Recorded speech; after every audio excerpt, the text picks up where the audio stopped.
Hi there, babies. I basically want to admonish in this video all of you not to be moved from your bliss, because I know that there are institutions and ministries and ministry leaders that look at my folly. I have been a sermon illustration, I know, on probably more than a few occasions. And there are those that seem to be something. Because the Apostle Paul even talked about in Galatians the qualifications for his stuff. He says, I didn't keep myself account to those that seemed to be something. Because he was totally preoccupied with the bliss. So, let the bliss be your occupation, babies, and don't be moved from it. I know that there are criticisms. I have received emails about my position with the finished works of Jesus Christ, in my intentionality, quite bluntly, to see the deconstruction of religious systems that keeps people's hearts and minds bound from actually experiencing the bliss of Jesus Christ, instead of going through the pattern of thinking that we've got to do something to please Him and to breach the gap. Don't be moved from the bliss. Please don't be moved from the bliss. These folks have written me off as having fallen away. And it has been one wild ride for me. I remember the backsliddenness of my days back in the point that I actually was ejected from Pentecostalism due to some of my own meanderings and stumblings. But little did I know what light and what spacious places that God would actually lead me into through my own folly. From ejecting me from the Pentecostal form and embracing the roller coaster ride of understanding that the jot and the tittle and all the precepts and the religious principles that we have to adhere to, lest we tempt the flames of hell nipping at our heels, that we've got such liberty in our free fall. So even any of you that have experienced a free fall, even any of you that have struggled with besetting sins, God delights in your struggles, and He's joined with you in them. He is in it to win it. So give yourself a break, and don't be overly burdened by the opinions of those that stand outside looking in, that seem to be something, and that watch and put a kibosh on your bliss. Because we're free-falling babies. But the promise is that we're in His hand and no one can take us out of His hand. So, it's just about bliss. There's a little critter outside my window. Sorry if I'm detracted here from this most important discourse of expounding on biblical truth, but there's a little bit of beauty going on right out here, you know? And I'm free-falling out of my video format because I'm appreciating something that got orchestrated for our enjoyment. And when you step outside of that pattern where you are locked in to doing the stuff and you start actually enjoying your life, get ready. Because the arrows will fly and the accusations will come. Oh, you must be backslidden, you must be free-falling. And you know, when it talks about falling away in the Word of God, there's a place where it talks about this. the Apostle Paul said, for those that fall away in the book of Galatians, that they fall away from faith, they fall away from grace. In other words, they start trying to rely on their own efforts. They start adhering to religious principles again. So if you want to actually put falling away in context, that's what it's all about. And apostasio is the word that's used for falling away. And it's used twice in the New Testament. And it's used that one place where it talked about Paul warning people about not appreciating a little critter running around outside the window because we've got this most important video to shoot. Falling away when you stop to smell the roses, you embrace your life, and you start enjoying and becoming satisfied in your allotment when there are people on the other side of the world starving to death and you need to go on missions trips and do the stuff. So let's put falling away in a little bit of perspective here.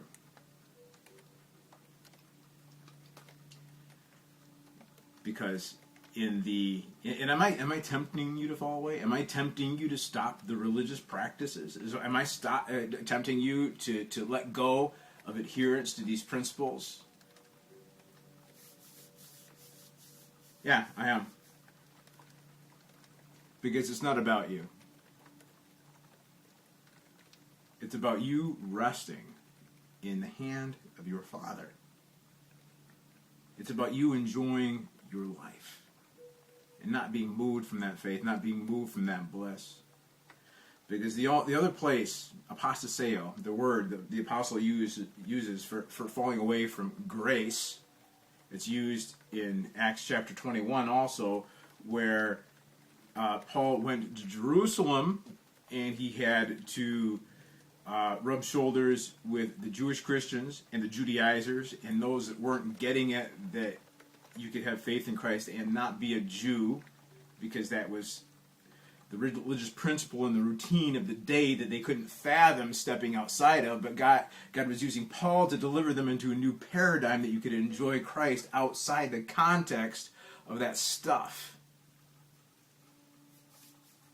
And then they say, Paul, are you actually teaching people to forsake Moses? Are you calling people to fall away from Moses? And read the account for yourself. It's a little nefarious. There's some gray areas going on there. But the Apostle Paul was in a position of starting scandals and riots everywhere he went, because the gospel he preached actually put it into people's heads that they could fall away from Moses and they didn't have to adhere to the laws of Moses. Well, which we basically don't, because his whole gospel is all about not being under the law, but having grace. And so are we fallen? Are we backslidden? Are we falling away? Yeah, we really are. We really, really are. Enjoy the ride. Wake up to the reality. New paradigm's coming. A lot of uncertainty, a lot of mystery. You don't know. Just admit you don't know. You don't need a chapter or verse. You don't need a paradigm. You don't need a principle adhered to. You don't need a principle adhered to. You just need to know that he's empty behind and before, he's with you. And he's in it to win it, because he's the one pursuing you, not you pursuing him.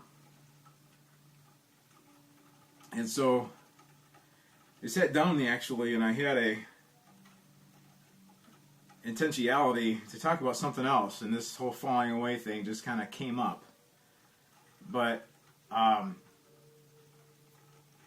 there's a lot of aspiring preachers. There's a lot of zealous people out there that want to make a difference. They want to impact people's minds. They want to impact culture and change the world. And I've been in that. And I mean, it's happening. I'm not going to put a whole lot of effort into it anymore, because this life of ease has just completely consumed me and immobilized me. But the world is changing. God sends forth His Spirit. He pours out His Spirit on all flesh. He renews the face of the earth. Boom, through your eyes. Colors are brighter. Sounds are more vibrant. And the bliss is just there. Let your eyes be open. But that doesn't mean when you start experiencing the finished works of Jesus Christ, when you start reaping the benefits and the blessings and the bliss of your inclusion in the Godhead with Jesus Christ, I think we jump to conclusions. I think that we presume pulpits and platforms for the message. And you are the living epistle. It's your life. It's your bliss. The little critter running around out here, preaching a message. The little critter right here, interrupting my video, how dare he? Preaching a message of bliss. I remember several years ago, even before Todd Bentley hit the scene. Todd Bentley is Mr. Supernatural, running around, shamba boomba, fire God, fall, telling them about his tales of encounters with angels and things of that nature. Love Todd Bentley. But I became privy of some things going on in the supernatural that you could categorize as angelic. I started having encounters, even before Todd Bentley hit the scene. I remember it. And a lot of it's intimate. I mean, when you have your eyes open, if you come to a place of awakening, if your thoughts are ascended, you are going to come to a place where you can't articulate. You can't hope for a platform or a pulpit to start conveying the stuff that's inside of you, because the purpose isn't for you to declare it. The purpose is for the reality and the truth of it to bear so heavily upon you that you're transformed. And I took liberty to tell people about some of this stuff. I know some of you think that I'm absolutely out of my mind anyway, but I know there's angels. I've had encounters with them, and I still see stuff. And I want to dovetail this whole idea about angelic encounters with finished works, because somewhere along the line, angels became the message. Somewhere along the line, all the hype and the hoopla. I mean, I remember the Lakeland outpouring and Todd Bentley running all over the place, and I listened to a lot of his stuff, and I was pretty open about sharing with some of the encounters and some of the activity that I saw, and I still see. But the purpose of angels, I mean, those boys are there looking into your life because of the bliss and because of the divine nature that you carry. It's more of a pleasure for them to look in and to peer into the work of God working salvation out in your heart than for you to be aware that they're there. And of course they're there. Don't make them a platform. Don't make them something that you're going to rise up and have your little CD series about from your pulpit. They're peripheral. There are places where they may elevate you for open declarations, but by and large, they're playful, they're there,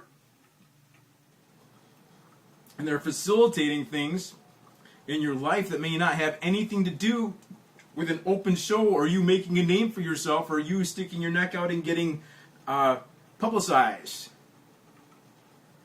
And the reason that I'm bringing this up is because there is a compromise of bliss that's going on right now. Because the finished works is becoming a platform.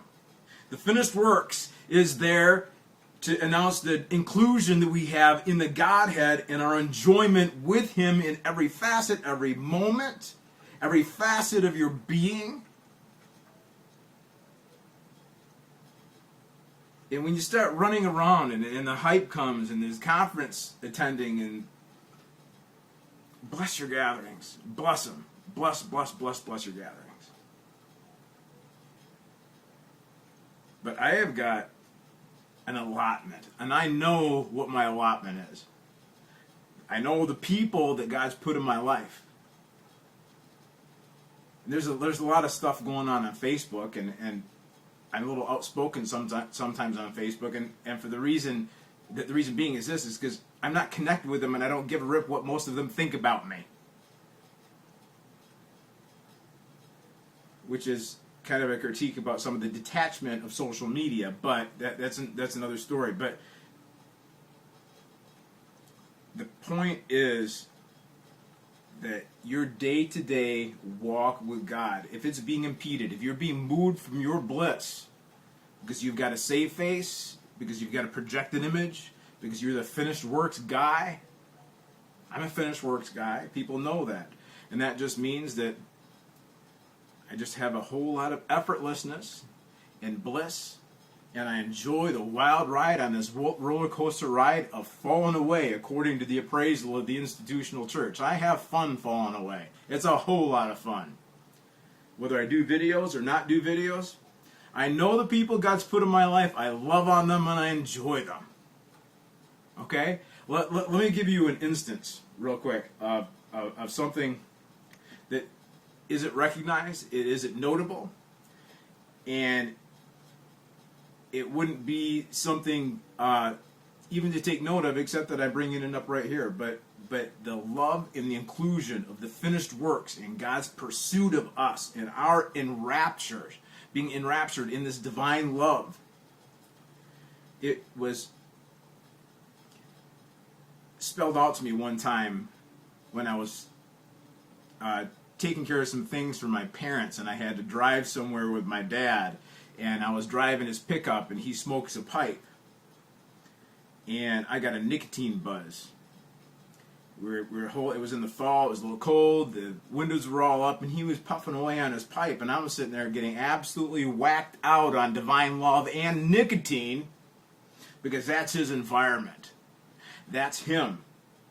And you can make your list of principles, you can make your list of religious protocol, you can make your list of things that are wrong with smoking and how it's rude or inconsiderate to expose somebody else to a contact buzz of nicotine. You can come up with all these practicalities that you want to about why smoking a pipe or why exposing somebody to that environment is wrong. But listen, when God joined himself with you, his love penetrated your pipe smoke cloud, and he enraptures himself in that nicotine buzz and transforms it. He doesn't come to change you in the way that you think that, oh, you better like snuff out that pipe and put it away because, oh, that's a bad thing to do. He sees those idiosyncrasies. He sees those things you judge yourself by. He sees those things that the institutional church puts you through the mill to try to change or work out of you, exemplifying all their unconditional love. He sees those things, he pursues you, he joins himself to you in the midst of those things, and out of absolutely being ravished in his heart and in love with you, that's become something that's an absolute pleasure to him. It endears him.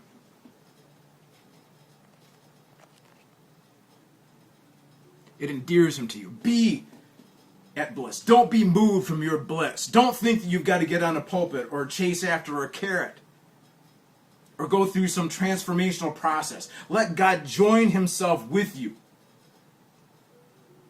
And just be at bliss, babies. Come what may. Just enjoy the roller coaster ride. Accept and embrace the happenstance of some critter showing up outside my window when I'm distracting me when I'm trying to do this important video. Just enjoy the ride. Let the angels do their work. They're the horn tutors. The angels are the horn tutors, not you. All you have to do is enjoy the ride. It doesn't get any more complicated than that. What does God require of you, babies, except that you love God? That you love justice and mercy. That you walk humbly with your God. Love justice and mercy and walk humbly with your God. That's all that's required. It doesn't get any more complicated than that. Bless you, babies. I love you a whole lot. See you in the spirit or on some platform somewhere.